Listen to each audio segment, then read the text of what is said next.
The mass relays had connected civilizations for 50,000 years, creating a galaxy of countless species, cultures, and conflicts governed by ancient Prothean technology that no one truly understood.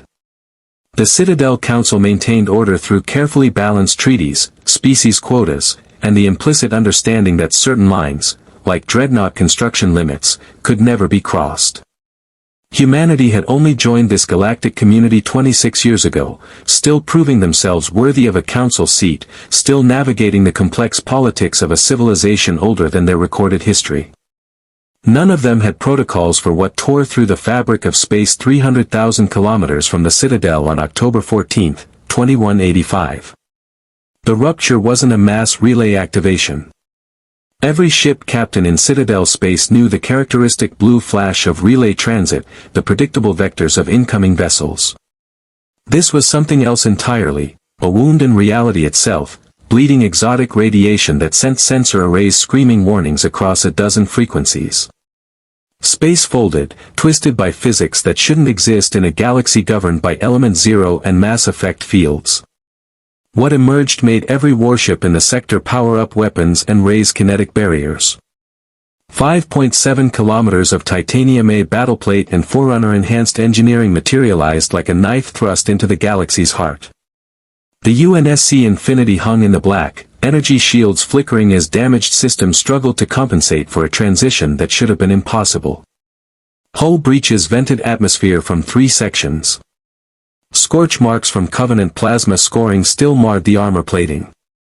And across every scanner in Citadel space, the readings came back the same: human construction, military designation, mass profile exceeding Council dreadnought restrictions by 400%.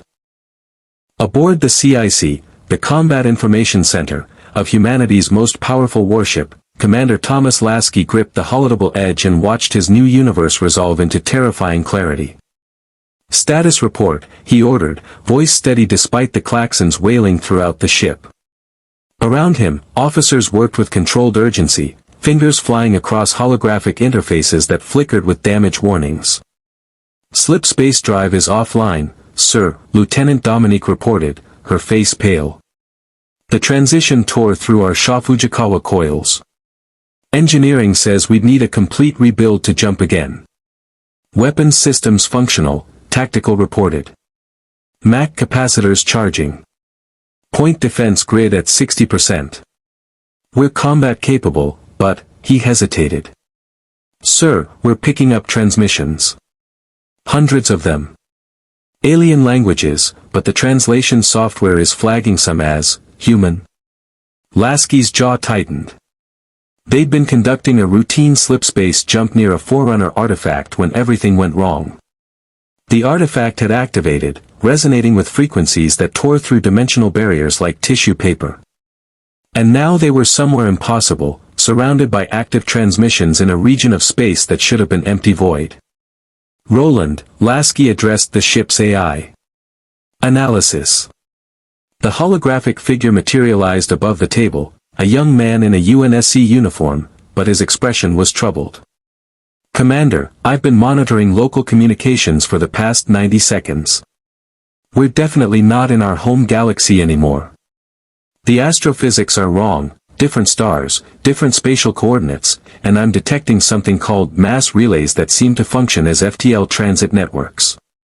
But here's the kicker, I'm picking up transmissions in English, Mandarin, Arabic, and a dozen human languages. From ships identifying themselves as Systems Alliance vessels."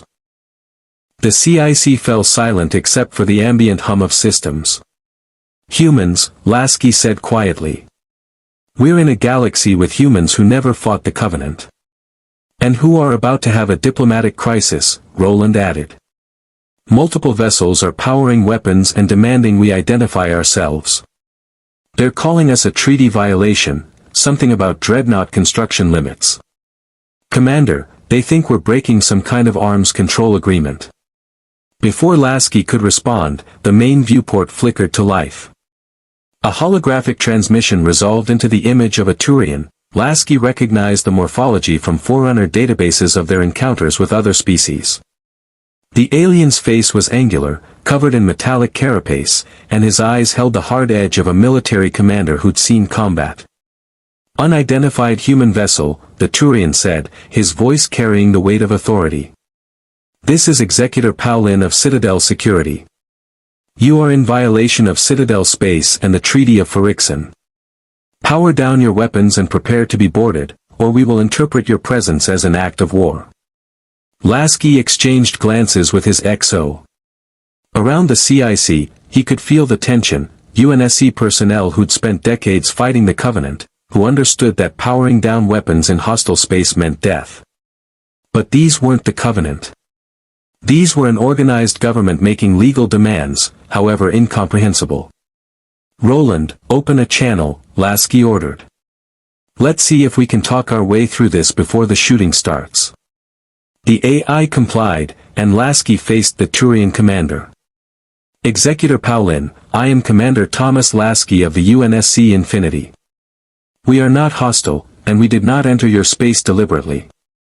We experienced a catastrophic slipspace event and—" "Your ship mass alone violates Council law," Paulin interrupted. "Every dreadnought in Citadel space is registered and monitored.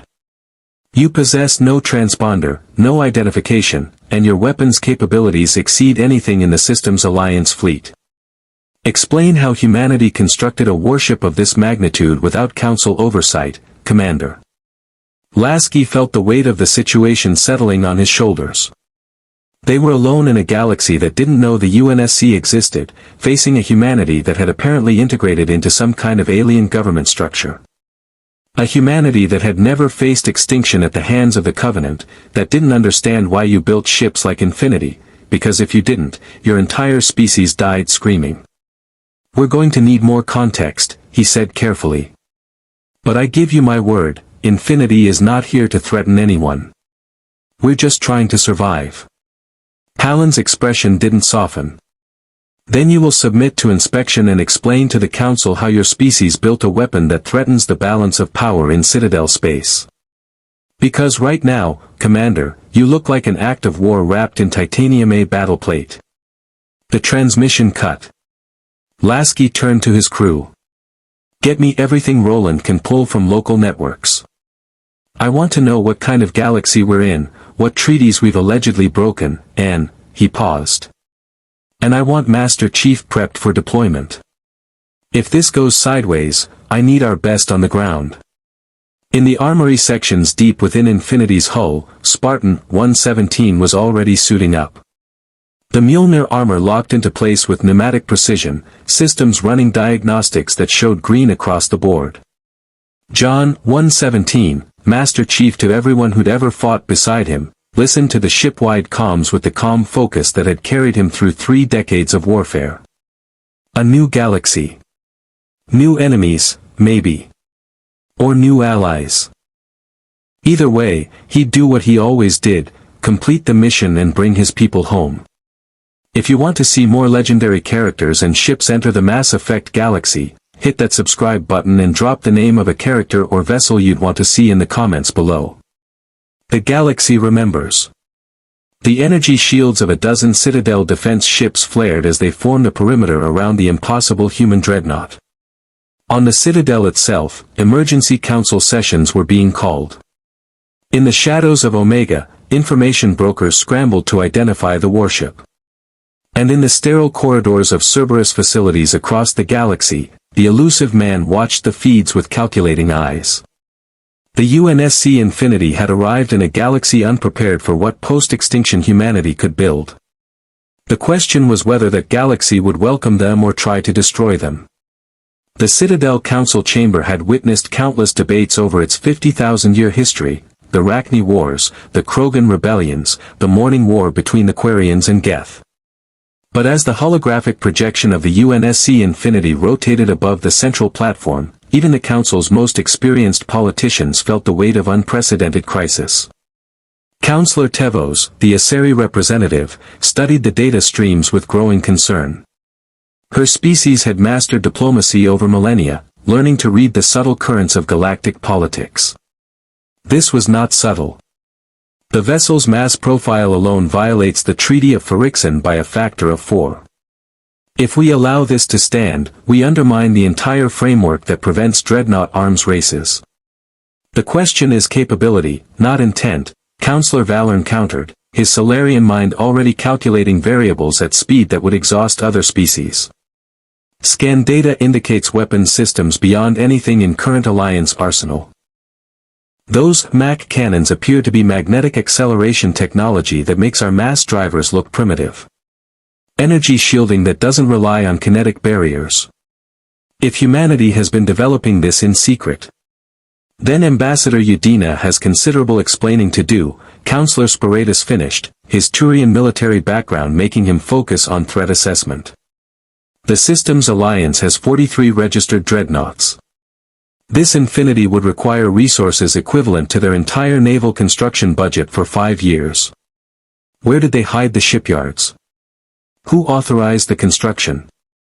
And why does it appear to have battle damage from weapons we don't recognize? The council chamber's massive windows overlooked the Presidium, where the artificial sky glowed with perpetual afternoon light. Beyond those windows, in the docking bays and defense perimeters, tensions were escalating by the minute. Systems Alliance vessels had moved to intercept their approaching Turian counterparts. The specter of the First Contact War, humanity's violent introduction to galactic civilization, haunted every tactical decision. Ambassador Donnell Udina stood before the council, his face flushed with genuine confusion rather than diplomatic deflection. Counselors, the Alliance knows nothing about this vessel. We have no shipyard capable of constructing something of that magnitude.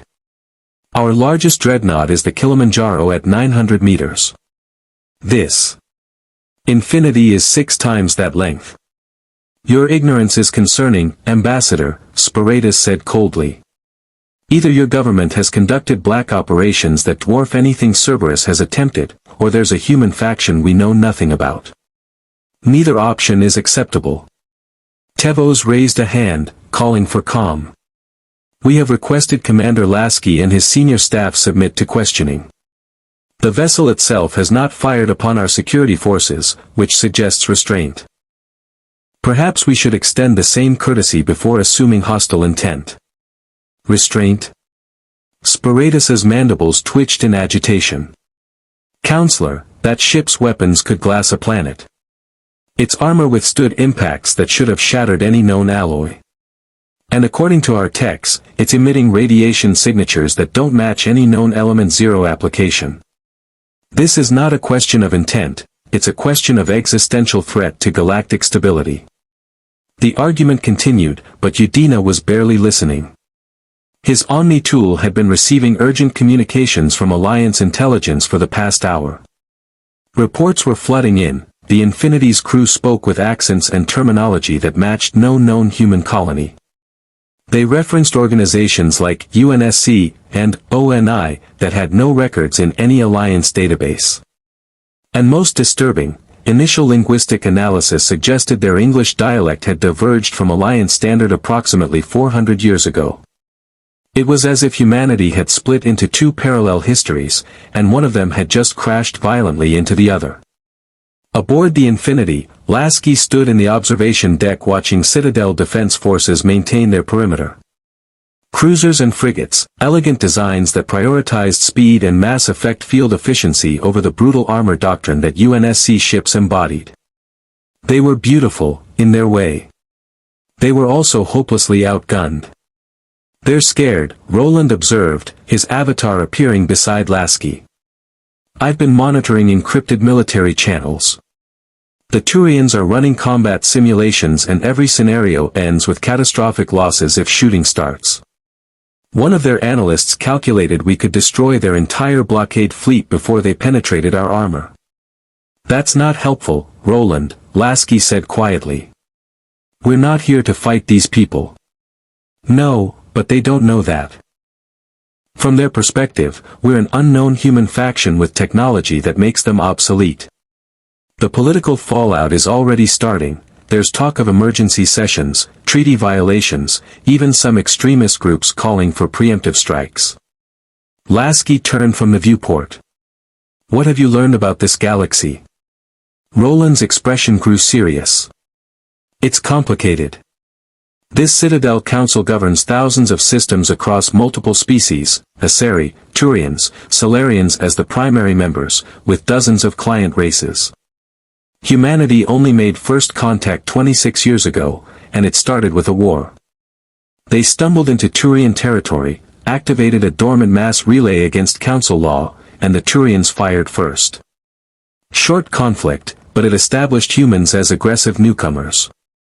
So we're the new kids being watched carefully, Lasky said. And then we show up in a dreadnought that makes their entire navy look inadequate. Exactly. But here's what's interesting, they've never faced anything like the Covenant. Their wars are territorial disputes, political conflicts, even some genocidal incidents, but nothing like total species extinction. They don't understand why you build Infinity. To them, it's not a survival necessity. It's a threat. The door hissed open and Master Chief entered, his armor's shields humming with barely audible energy.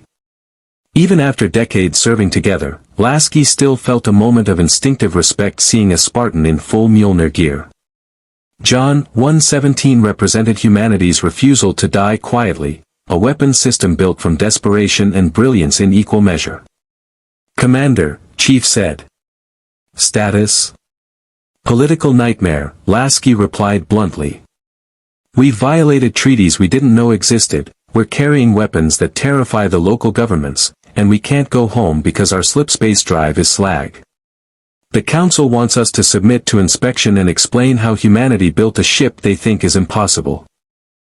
Chief processed this in silence.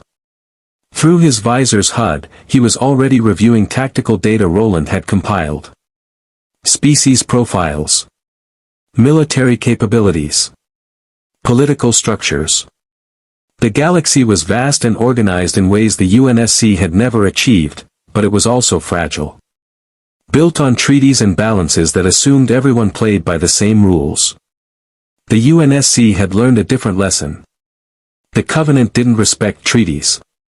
They glassed planets and harvested populations. You didn't negotiate with extinction, you built ships like Infinity and soldiers like Spartans, and you fought until either you survived or there was nothing left to save. What do you need from me? Chief asked. Lasky gestured to the viewport. The Council is sending a delegation. Spectres, they're elite agents who operate above normal law. They want to tour the ship, interview crew, assess our technology. I need you to accompany them. Show them we're not hostile, but also make it clear that Infinity is not defenseless. A show of strength disguised as cooperation, Chief said. Something like that. We're walking a knife's edge here, John. If they decide we're too dangerous, they might try to destroy us. If we're too aggressive, we start a war with a galaxy that has millions of ships. But if we're too weak, they'll try to confiscate our technology or imprison the crew. Chief nodded slowly. 30 years of combat had taught him to read situations where violence was option, not inevitability. I'll handle it. What about repairs? Engineering is trying to understand local FTL technology. Something called Element Zero that manipulates mass. It's not slipspace, but if we can adapt it, we might find a way home. Lasky paused. Or at least a way to survive here. The comms crackled. Commander, this is the bridge. We're receiving a transmission from someone claiming to be a Spectre. She's requesting permission to dock with a small shuttle and conduct preliminary assessment. Lasky and Chief exchanged glances. Let her come, Lasky said. But Chief goes with the escort team. Let's show them what UNSC hospitality looks like. 30 minutes later, a sleek shuttle detached from a Citadel security frigate and approached Infinity's main hangar bay. The craft was elegant, built with the assumption that kinetic barriers would handle incoming fire rather than raw armor. Inside, Spectre Tila Vaser checked her weapons, an M9 Tempest submachine gun and biotic amps calibrated for close combat. She'd volunteered for this assignment because someone needed to assess whether this Infinity was a miracle or a threat. The hangar bay doors opened, revealing a space large enough to hold frigates. Vaser's shuttle touched down on deck plating scarred by years of combat drops. As she descended the ramp, she saw them, human soldiers in armor that looked utilitarian compared to Alliance gear, carrying weapons with blocky, aggressive designs. And in the center of the formation, something that made her biotic instincts flare with warning. The armor was green and gold, covered in energy shields that shimmered like heat distortion. The figure stood over 2 meters tall, completely encased in technology that made standard Alliance hardsuits look like children's toys. There was no visible face, just a reflective golden visor that tracked her with mechanical precision. Spectre Vaser, a Marine lieutenant said, saluting. "Welcome to the UNSC Infinity. This is Master Chief Petty Officer John 117. He'll be your escort." Vaser had faced Krogan warlords, Asari commandos, and Solarian saboteurs without flinching. But as the armored giant stepped forward, she felt something she rarely experienced, the certainty that if violence erupted, she would lose. "Spectre," the chief said, his voice filtered through the helmet speakers. "Commander Lasky is ready to answer your questions.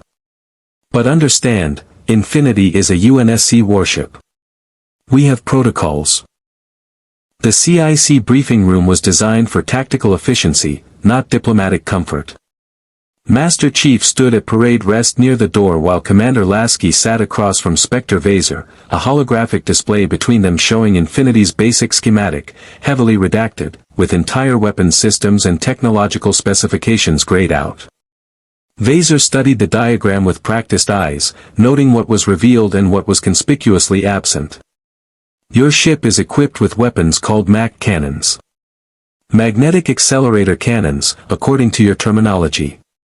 Can you explain how they differ from standard mass driver technology?" Lasky chose his words carefully. "Mass drivers manipulate element 0 to reduce projectile mass and accelerate it through magnetic fields. Our MAC technology uses sequential magnetic coils to propel ferric tungsten rounds at a significant fraction of light speed. No mass reduction, just raw kinetic energy. Without mass effect fields to compensate for recoil and thermal buildup," Vaser said slowly, "the energy requirements would be enormous. Your ship would need power generation capabilities far exceeding Council vessel standards." "We have different engineering priorities," Lasky replied. "Our vessels are designed for sustained combat against technologically superior opponents. Durability and firepower over elegance." Vaser made notes on her Omni tool, but Chief could see the tension in her shoulders. She was biotic, his motion sensors detected the subtle mass effect field fluctuations around her body even at rest. It was technology he'd never encountered, the ability to manipulate physics with biological generation of element 0 fields. Cortana would have been fascinated. The thought of his former AI companion brought a familiar ache, but Chief pushed it aside. "Focus on the mission. Commander Lasky," Vaser continued, "your crew references an organization called the UNSC, United Nations Space Command. This doesn't appear in any Alliance records. Your ship carries battle damage from weapons that don't match any known technology. And your soldiers," she glanced at Chief, "are equipped with powered armor far beyond anything in current production. I need you to understand that from the Council's perspective, you represent either an elaborate deception or something impossible. The third option is that we're telling the truth," Lasky said. "We're from somewhere else. A different reality, maybe, or a parallel timeline where humanity faced different challenges." "Dimensional transit," Vaser said skeptically. "That's theoretical physics even Asari researchers haven't proven possible." "Neither had we," Lasky admitted. "Until a Forerunner artifact activated during our slipspace jump and tore us into your galaxy. We didn't come here intentionally, Spectre. We're just trying to survive and find a way home." Before Vaser could respond, the door hissed open and Roland's avatar materialized above the holodouble. "Commander, we have a situation. Multiple vessels just dropped out of FTL on our perimeter. Cerberus transponders. They're hailing us on encrypted channels." Lasky's expression hardened. "Cerberus. Roland pulled their profile from local networks, a pro-human paramilitary organization with a reputation for extreme methods and black operations. What do they want? They're claiming they want to help, Roland said dryly.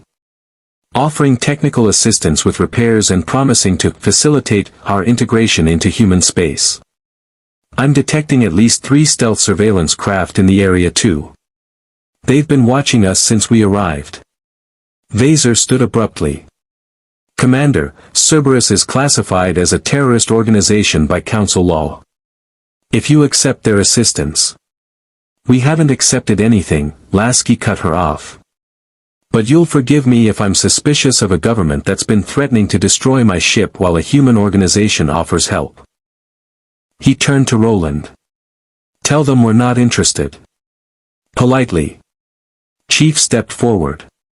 Commander, recommendation, I should conduct external reconnaissance. Survey the station, assess local security, gather intelligence on both the Council and Cerberus operations. We're operating blind. Lasky considered this. Sending a Spartan into Citadel space was a risk, but so was sitting in place while political forces maneuvered around them. Approved. Take a fire team. Low profile, civilian clothes where possible. Roland will provide you cultural briefings and local customs data. Vaser's biotic aura flared slightly. Commander, you're discussing deploying military personnel onto the Citadel without authorization. That's what we're doing, Lasky said firmly. You can report it to the Council. Tell them we're cooperating with your inspection, but we're also protecting our people. If that's unacceptable, they can try to stop us. The implicit threat hung in the air. Vaser knew, everyone with access to tactical projections knew, that Infinity could annihilate the blockade fleet. The question was whether Commander Lasky would actually give that order. She studied the human commander's face and saw something the Council might have missed, exhaustion. Not from this crisis, but from years, perhaps decades, of war. This was a man who'd made impossible choices before and would make them again if necessary. I'll inform the Council of your intentions, Vaser said carefully. But Chief, if you're going to the Citadel, I'm coming with you. Consider it diplomatic escort. Chief's visor turned toward her. You want to make sure we don't cause trouble. I want to make sure no one starts shooting because of a cultural misunderstanding, Vaser corrected. The Citadel has 23 million residents representing dozens of species. If your soldiers go in armed and expecting hostility, someone will interpret that as aggression. It was a fair point. Chief had extensive combat experience, but almost all of it involved clear enemy identification. The Covenant didn't hide among civilian populations. They glassed planets, not infiltrated governments. Agreed, Chief said. But my team stays armed. We're not walking into potential hostile territory defenseless. Vaser nodded slowly. I can work with that. But you'll need to understand some basics about the Citadel before we go. An hour later, Chief stood in Infinity's armory with 3 other Spartans, members of Fire Team Crimson who'd volunteered for the recon mission. They wore modified UNSC fatigues instead of full Mjolnir armor, though Chief had kept his undersuit and neural interface active. Concealed weapons included M6 pistols, combat knives, and compact surveillance equipment. The Citadel is divided into several sections, Roland explained via their neural links. The Presidium is the government district, high security, diplomatic personnel, very formal. The wards are residential and commercial areas where most species live and work. That's where you'll find the real culture. CSEC is Citadel Security, police force, mostly Turians with some representation from other species. They're professional but politically constrained. Rules of engagement? Spartan-III asked. Avoid confrontation where possible, Chief said. We're gathering intelligence, not starting fights. But if civilians are in danger, we intervene. Standard UNSC protocols apply. The Spartans nodded. They'd all fought the Covenant, all lost people they cared about to an enemy that showed no mercy. But this was different. This galaxy had humans who'd never faced extinction, aliens who weren't automatically hostile, and political structures that required finesse rather than firepower. Vaser met them at the shuttle bay, now accompanied by a Turian CSEC officer named Chelik. The Turian's eyes widened seeing the Spartans. Even without armor, their augmented physiques and precise movements marked them as enhanced soldiers. "These are your low-profile operatives?" Chelik said skeptically. "Best we have," Chief replied. "Let's go." The shuttle ride to the Citadel was tense. Through the viewport, Chief watched the massive space station grow closer, an ancient structure that dwarfed even Infinity's impressive bulk. 5 arms extended from a central ring, each housing millions of residents. It was beautiful in an alien way, a testament to engineering that had lasted longer than human recorded history. "The Citadel is a Prothean construct," Vaser explained. "An ancient species that disappeared 50,000 years ago. Most of our technology is based on their discoveries, mass relays, element zero applications, even the location of habitable worlds. In many ways, we're living in their shadow." Chief filed that information away. An ancient precursor civilization. It reminded him uncomfortably of the Forerunners, whose technology had nearly destroyed humanity before they'd understood it. He wondered what secrets this Prothean species had left behind, and whether they were as benign as the Council believed. The shuttle docked at one of the ward's public terminals. As the airlock cycled, Chief heard something that made him pause: voices. Hundreds of them, speaking dozens of languages. The Citadel was alive in a way that UNSC installations never were, not a military base, but a living city. They stepped into chaos. The wards were a sensory overload. Holographic advertisements flickered in alien scripts. Vendors hawked goods from carts while Aseri danced in club windows. Turians in CSEC uniforms directed traffic. Solarians argued in rapid-fire conversations that Chief's translator struggled to follow. Humans, Alliance citizens, moved through the crowds with the easy confidence of people who'd never watched their homeworld burn. "Stay close," Vaser instructed. "The wards can be dangerous if you don't know the territory." They navigated through crowds that parted around the Spartans instinctively. Chief noticed the reactions: curiosity from some species, wariness from others. A group of young Aseri stared at Thorn with obvious interest. A Krogan warlord sized up Chief with the professional assessment of one warrior recognizing another. Then Chief saw something that made his tactical instincts flare: humans in unmarked armor, moving with military precision through the crowd. They weren't Alliance, their equipment was different, more advanced. And they were tracking the Spartan team. "Vaser," Chief said quietly. "We have a tail. Humans, professional operators. Northeast corner, moving parallel to our position." Vaser's hand moved toward her weapon. "Cerberus. They must have agents stationed on the Citadel." Before anyone could react, an explosion tore through a marketplace 2 levels below. The shockwave rattled the deck plating as screams erupted from the crowd. Flames billowed from what had been a shop, and Chief's enhanced hearing picked up the distinctive sound of gunfire, Alliance weapons, but also something else. Energy weapons that crackled with biotic power. CSEC units responding, Chelik reported, speaking rapidly into his communicator. Reports of armed assailants, possible terrorist attack. Hostages taken. Chief didn't hesitate. "Crimson, with me. Vaser, you know the layout, fastest route to that explosion." "Chief, you can't just," Vaser started. "People are dying," Chief said, already moving. "That's all that matters." The Spartans flowed through the panicking crowd like water, their augmented reflexes letting them navigate obstacles that would have stopped normal soldiers. Vaser and Chelik struggled to keep up, but Chief had already descended 2 levels via emergency access ladder, reaching the blast site before CSEC could mobilize a full response. The scene was carnage. The explosion had collapsed part of the market, trapping civilians under debris. Fires burned from ruptured gas lines. And in the center of the destruction, Chief saw them, Batarian slavers, their 4 eyes scanning for valuable captives while their weapons kept terrified civilians pinned. One of the Batarians noticed Chief and raised an assault rifle. "Back off, human. This doesn't concern you."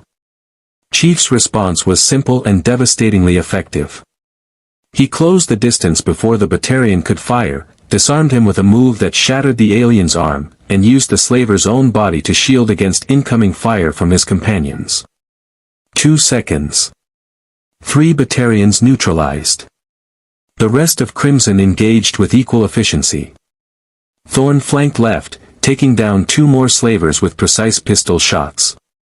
Vaser's biotics flared as she lifted a Batarian into the air and slammed him into a wall hard enough to crack the plating. Chelik stared in shock. What are you?" "Spartans," Chief said simply.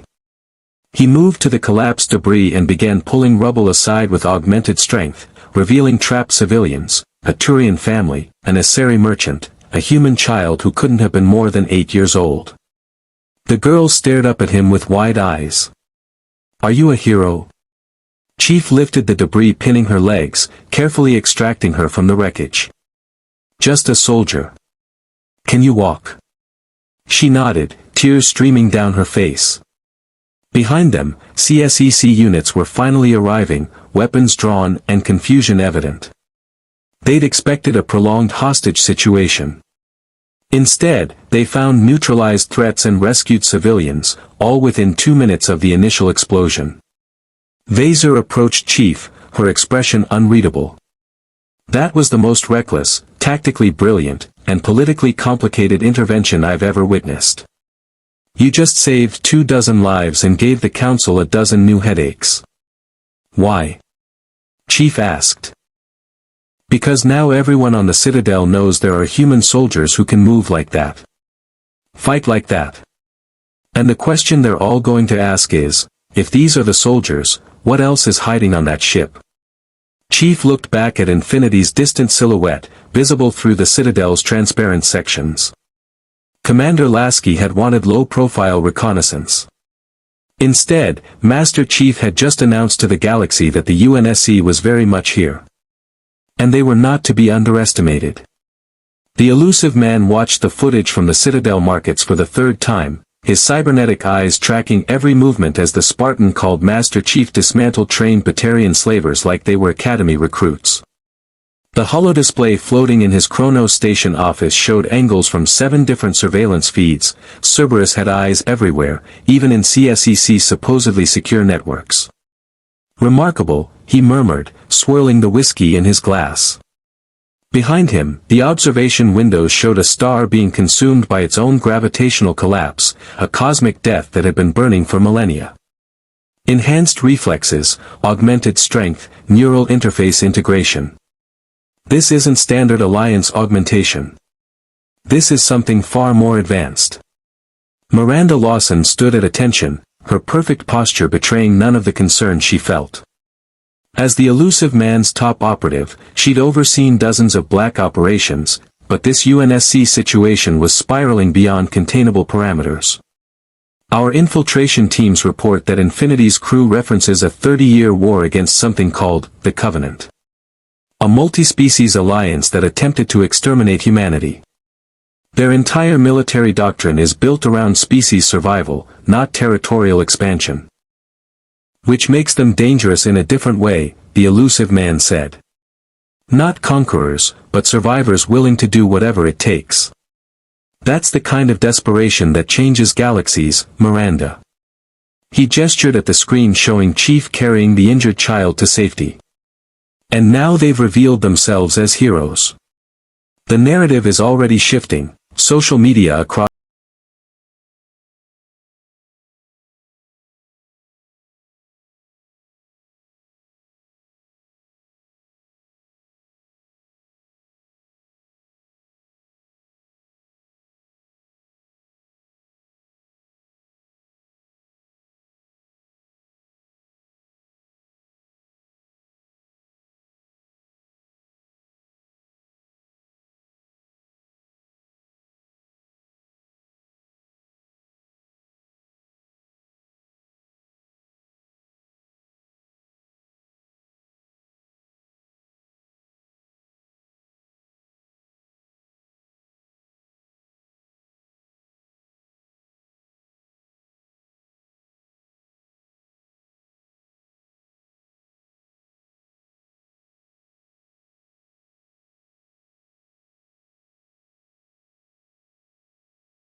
extremism, for pursuing human supremacy rather than human survival.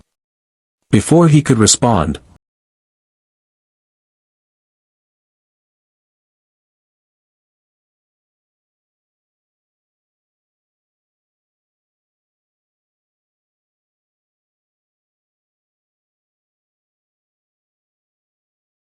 he made his decision.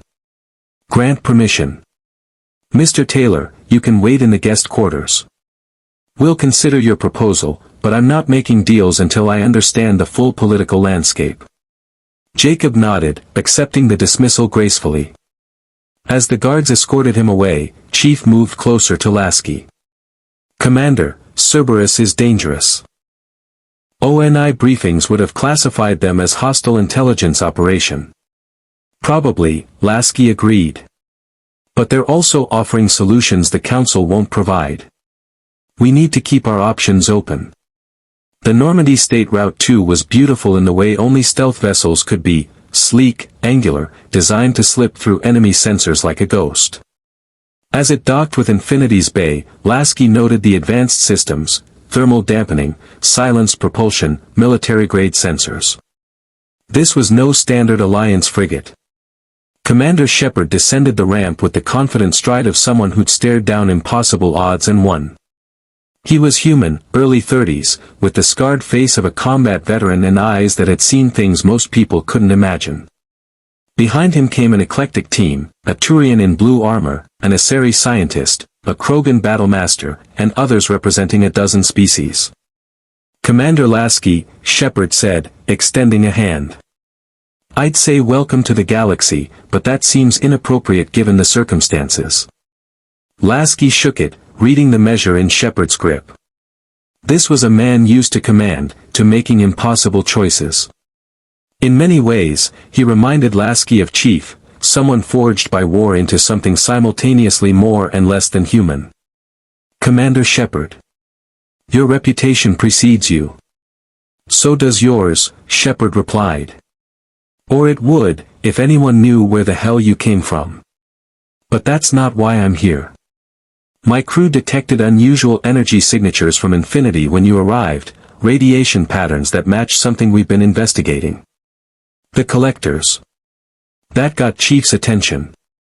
Collectors? Modified Protheans working for something called the Reapers, Shepard explained. Ancient machine intelligence that harvests advanced civilizations every 50,000 years. They've been abducting human colonies, entire populations vanishing overnight. And the energy signature they use to power their ships. It matches the readings we got from your arrival. Halsey's expression sharpened. You're suggesting the mechanism that brought us here is related to this Reaper technology? I'm saying it's too similar to be coincidence, Shepard said. The collectors have been looking for something specific, advanced human genetics, unusual technology, anything that might give them an edge. A ship like Infinity appearing out of nowhere would be exactly the kind of prize they'd target. Roland's avatar appeared, uncharacteristically serious. Commander, I've been analyzing Citadel databases since we arrived. There are references to a species called Protheans who disappeared mysteriously 50,000 years ago. And before them, other civilizations. All of them vanished at roughly the same technological threshold. The cycle, Shepard said grimly. Every 50,000 years, the Reapers return to harvest advanced organic life. Most of the galaxy thinks I'm insane for believing it, but I've seen the evidence. Fought them. And if they know about Infinity, they'll want to study it. Or destroy it. Chief processed this new intelligence. An ancient machine intelligence that systematically exterminated organic life. It sounded uncomfortably similar to the Flood, a parasite that consumed entire civilizations, that the Forerunners had fought and ultimately failed to defeat through conventional means. If what you're saying is true, Lasky said carefully, then we have bigger problems than council politics. That's why I'm here, Shepard said. I'm building a team to hit the collectors directly, stop them before the Reapers can use them to prepare for invasion. You want to survive in this galaxy? Help me. And in return, I'll help you navigate the political nightmare you've walked into. It was an alliance offer, but from an independent operator rather than a government. Shepard had no official authority, operated outside Alliance command structure, but he had resources and intelligence the UNSC desperately needed. Gurus Vicarian, the Turian in Shepard's crew, stepped forward. Commander Lasky, I spent years in CSEC before joining Shepard. I know how the Council operates. They're good people, mostly, but they're bureaucratic. They'll debate your existence for months while Cerberus tries to exploit you and the Collectors plan their next move. Shepard cuts through that. At what cost? Lasky asked, echoing his earlier question to Jacob Taylor. Honesty, Shepard said simply. I need to know what Infinity is capable of, what brought you here, and whether you're willing to fight for this galaxy even though it's not your home. In return, I'll give you the truth about what's really happening, the threats the Council ignores, the enemies that don't show up in official reports. Chief spoke up, addressing Shepard directly. You died and came back. How? Shepard's expression flickered with something, pain, maybe, or memory. Cerberus brought me back. Spent 2 years and 4 billion credits rebuilding me from what the Collectors left behind. I don't trust them, but I use their resources because I need them to stop a threat the Alliance won't acknowledge. So you're compromised, Chief observed. I'm pragmatic, Shepard corrected. Just like you. You didn't survive 30 years against extinction-level threats by following all the rules, did you? It was an uncomfortably accurate assessment. The UNSC had done things during the Covenant War that would have been unthinkable in peacetime. The Spartan program itself was proof of that, stealing children and turning them into weapons. Lasky looked between Shepard, Jacob Taylor's distant quarters, and the political communications flooding in from the Council.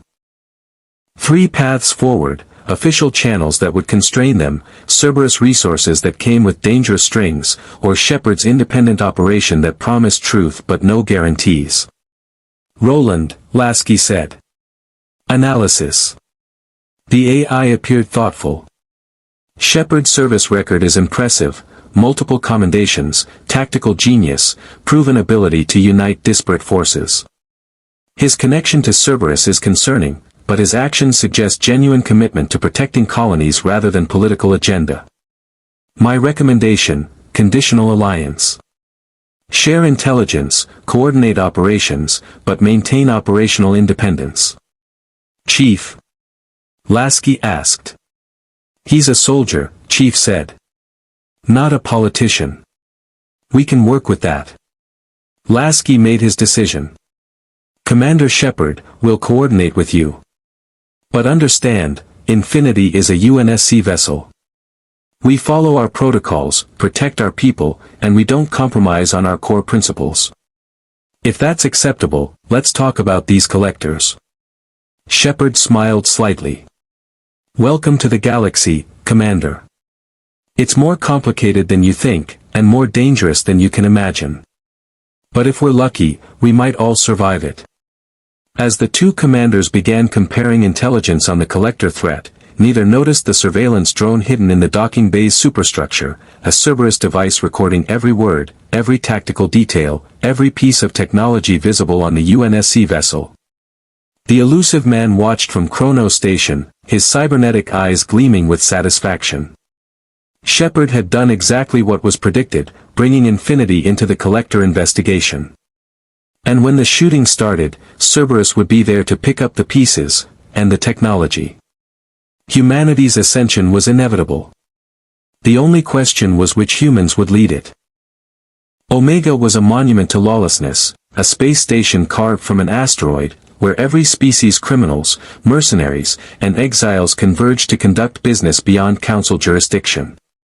Its neon-lit corridors reeked of desperation and opportunity in equal measure, and its ruler, Arya Tloke, controlled it all with biotic power and ruthless pragmatism.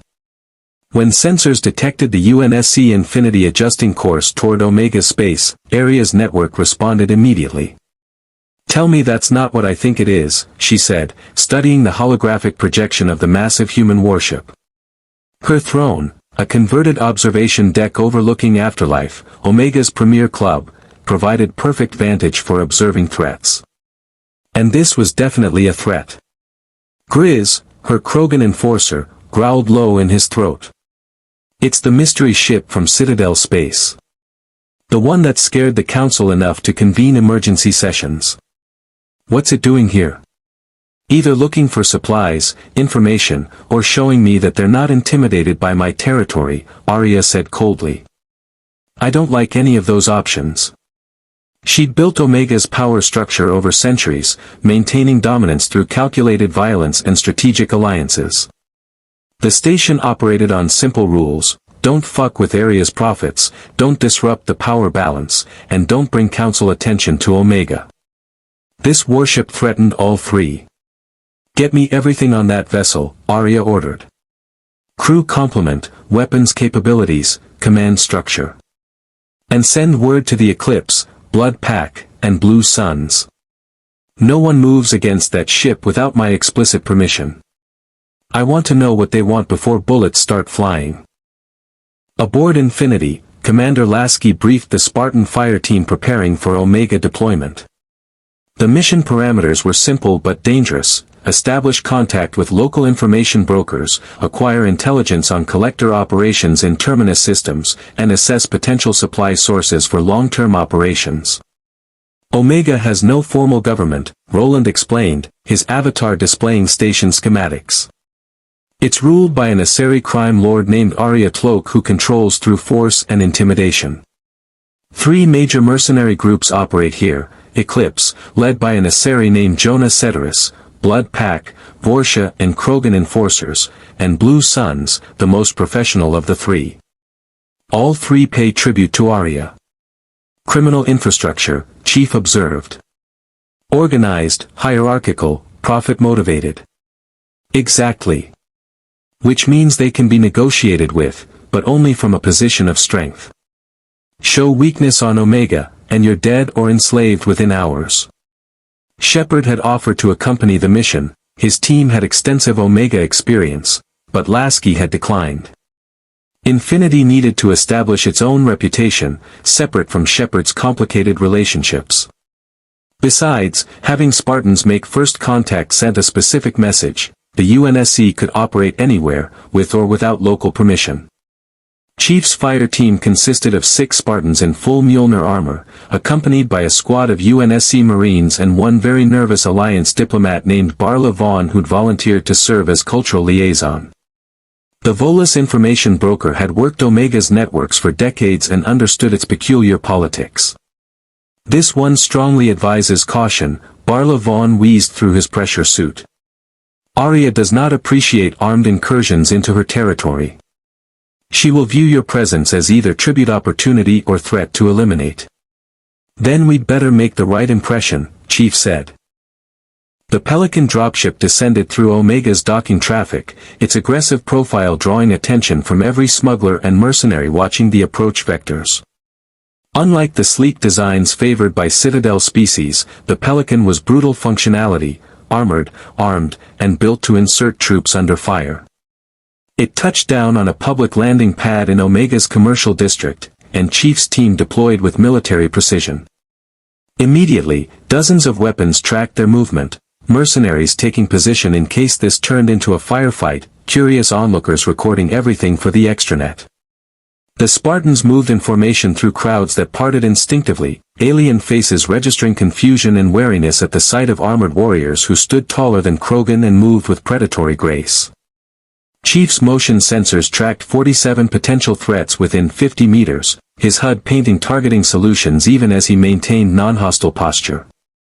Afterlife Club, 300 meters northeast, Barla Vaughn directed. Arya will expect you to present yourself. Refusing would be unwise.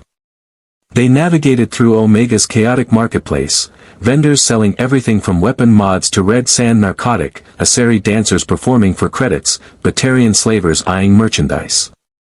It reminded Chief uncomfortably of the black markets that had sprung up in UNSC space during the Covenant War, places where desperation and pragmatism overrode ethics. Afterlife's entrance was guarded by Eclipse mercenaries in distinctive yellow armor, their biotic implants glowing faintly with contained power. The lead guard, an Asari commando, raised one hand as Chief approached. "Weapons stay here, or you don't enter," she said flatly. Chief didn't slow. "No." The commando's biotics flared, a threat display meant to intimidate. "Area's rules. Everyone checks weapons." "We're not everyone," Chief replied, his shields humming audibly as energy coursed through Mjolnir systems. "And we're not here to cause trouble. But we're not disarming either." The tension stretched for 3 seconds before a voice echoed from speakers above the entrance, "Let them in. I want to see what walks into my club armed and armored like they own the place." The Eclipse guard stepped aside reluctantly, and Chief's team entered Afterlife. The club was sensory assault, pounding music, strobing lights, dancers on elevated platforms, and the press of bodies from a dozen species. But Chief's attention focused immediately on the Asari sitting on a raised couch overlooking the dance floor, flanked by Krogan and Batarian enforcers. Arya Tlok studied the Spartans with ancient eyes that had witnessed centuries of violence. She was beautiful in the way predators were beautiful, elegant, dangerous, and completely confident in her dominance. Her biotic aura shimmered around her like heat distortion, a casual display of power that made every mercenary in the room understand who ruled here. "I have 3 rules on Omega," Arya said, her voice cutting through the music. "Don't fuck with me. Don't fuck with my prophets. Don't fuck with the power structure." She leaned forward. "Your ship appearing in my space fucks with all 3. Explain why I shouldn't have you thrown out an airlock." Chief removed his helmet, a gesture of partial trust that revealed his augmented features and the neural interface ports visible at his temples. Around them, conversations died as patrons recognized this was about to become interesting. "We're not here to challenge your authority," Chief said. "We need information on collector activity in Terminus systems. We'll pay fairly for intelligence and supplies. Then we leave." "Information," Arya repeated mockingly. "Everyone wants information.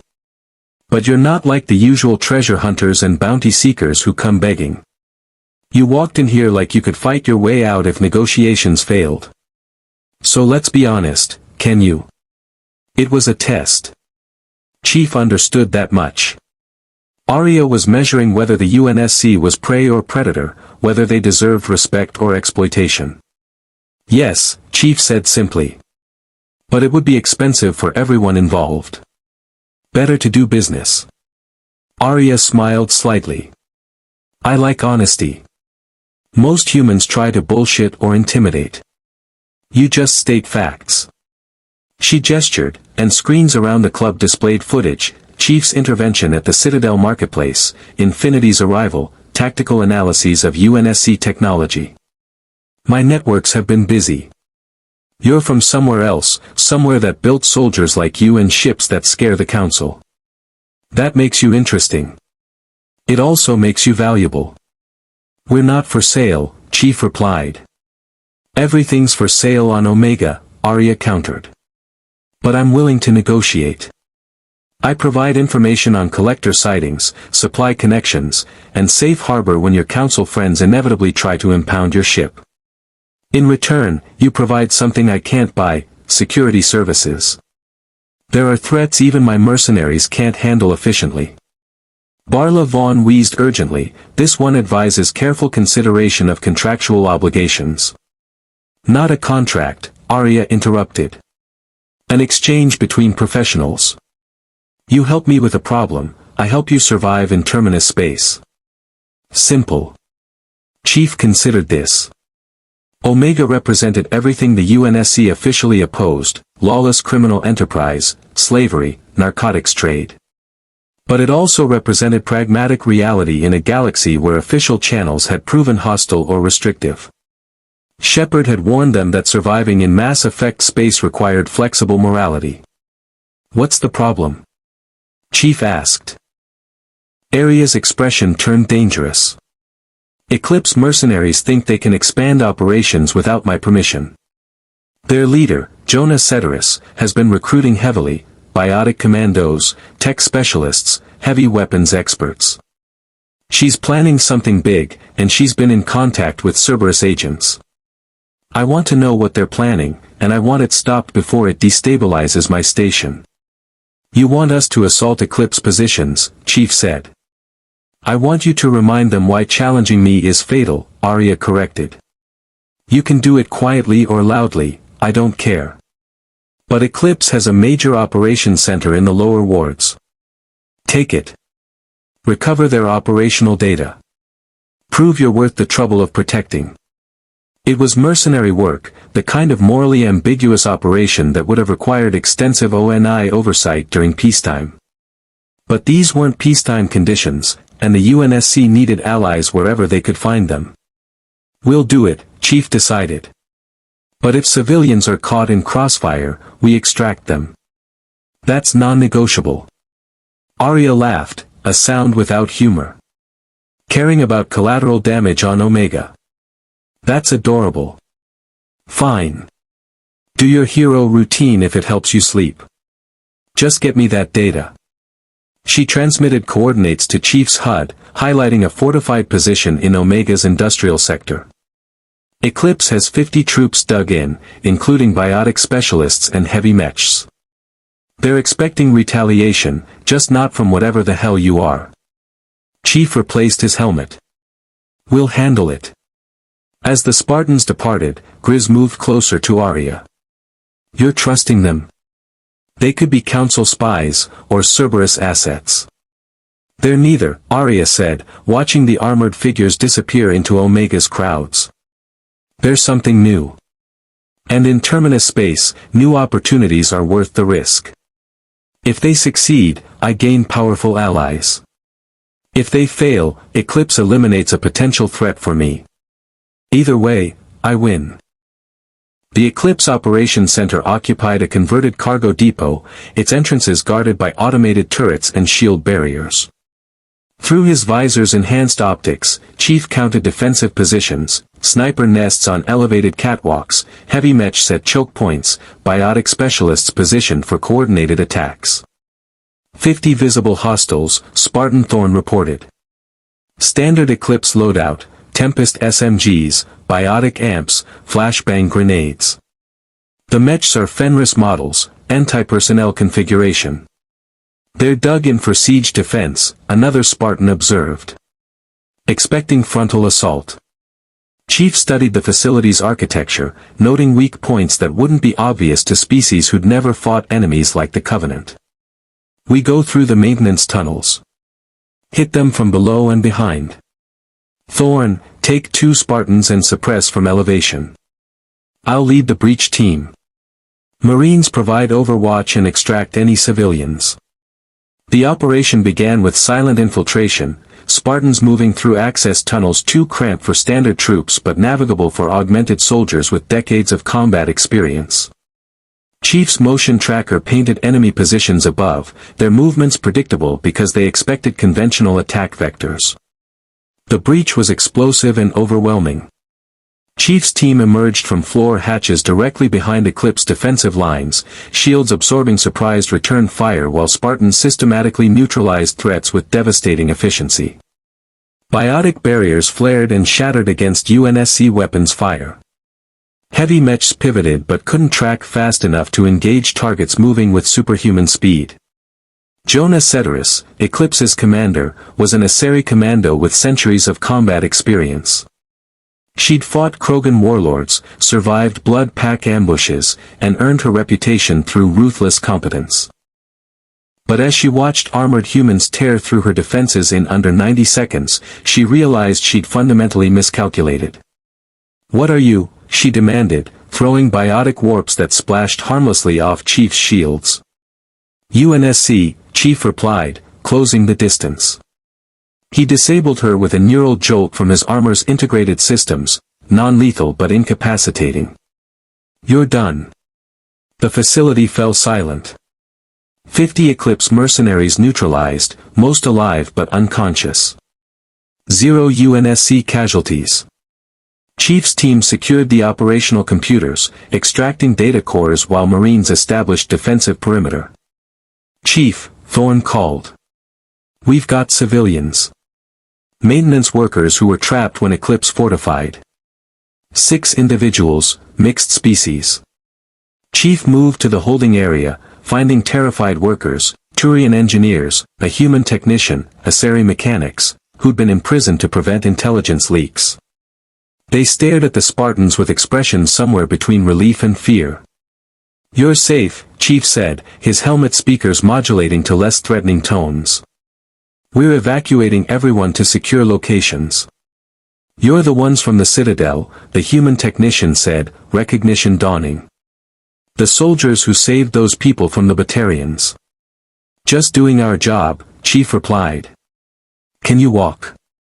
As they extracted civilians and data cores, Roland accessed the Eclipse computers remotely, his AI processing power tearing through security protocols. "Commander, you need to see this."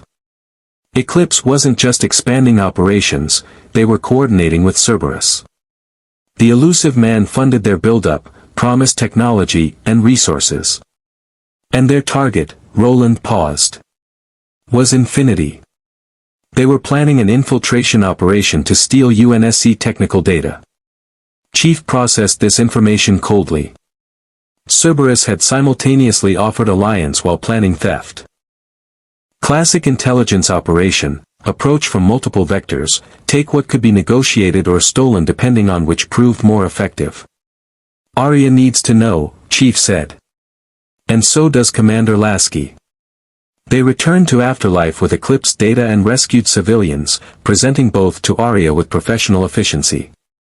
The crime lord studied the intelligence with ancient eyes, her expression shifting from satisfaction to cold calculation.